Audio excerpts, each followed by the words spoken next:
We're just going to talk through the steps involved in systems advocacy, and then I'm going to show you an example of systems advocacy, and we can consider how workable that example is at the moment.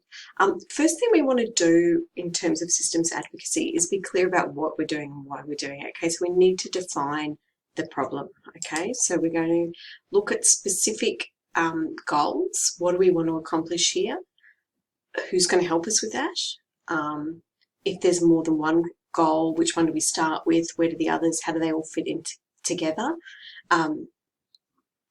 We might start by working, we want small gains first often when we do advocacy. So let's start with the one that's most likely to give us some success, and that can really make us feel good. We feel like we've done something. It solidifies the group, keeps us motivated to keep going. So then when you want to change something, when you're an advocate, you've got to go and grab a lot of information. So that often involves talking to a lot of people. It might involve talking to people with expertise. But what you'll need to look at is if it's a structure or a system like an agency, what do they need to do to make changes? So who has the authority? So we might think the authority lies with an organisation, but it actually lies with the funding body because they're the ones giving us money to deliver something.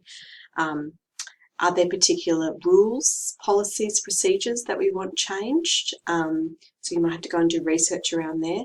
What are the rights? What are your complaints process? So if you wanted to complain about grades, what's the process for doing that? Is there paperwork you've got to fill out? Do you need supporting documentation? What do you need? Are there facts to support this? Is there data? Is there, can we look at what's happened in other places, other countries?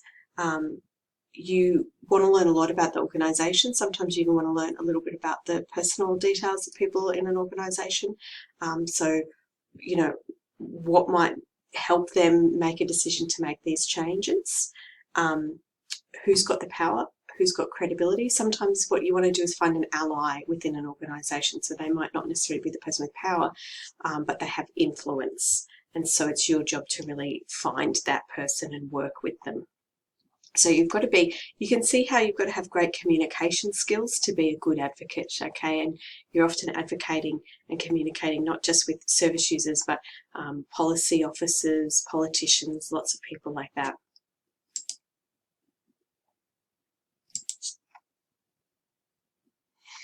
Other things that you want to think about is how do you sort of sell it? How do you make this seem like a good idea? So the organisation that you're working with, they need to think, why is this beneficial for me? Is it going to be embarrassing? You know, can the organisation do this? So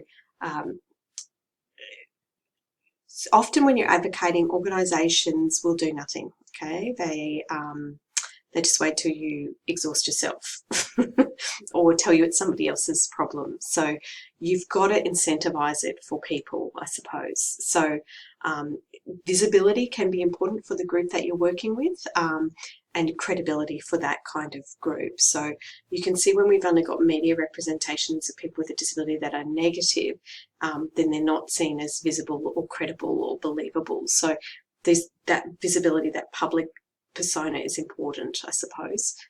We could put it that way. You want to be able to say to people, we just want these specific things done, okay? So be very clear of what the actions are and why they're important, what the objective is of those actions. You won't see change just from one meeting with people. You've often got to meet for a long period of time. You might need to meet in different forums. Sometimes the ideas that you have become more palatable when they're presented by another person. So if you're a woman, sometimes when a man says something, it's considered more important.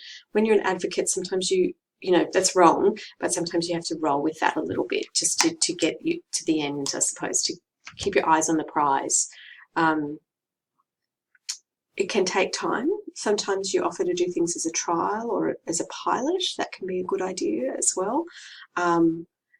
It's really exciting. I've worked in systems advocacy before, and it's really fun, but it is demanding and it is challenging. But know when you change a system for the better, you're not just impacting the life of one person, but many people and their families. So you won't see the outcome of your effort in your day-to-day life, but it's, you know, it's a very satisfying thing to do. Let's have a look at an example of systems advocacy here. This one is around accessible trains. Now, many of you probably don't realise, but Queensland Government bought a heap of trains in 2018, and guess what? They're not accessible for people who use wheelchairs, okay?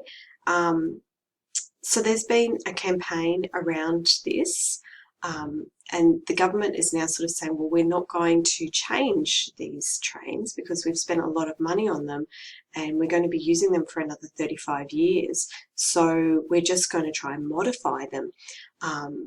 And so there's, you know, gradual kind of processes. What they've reached a conclusion about is that they will now have a security guard on board. So there's concern that that's not going to last, you know, forever and a day for many people.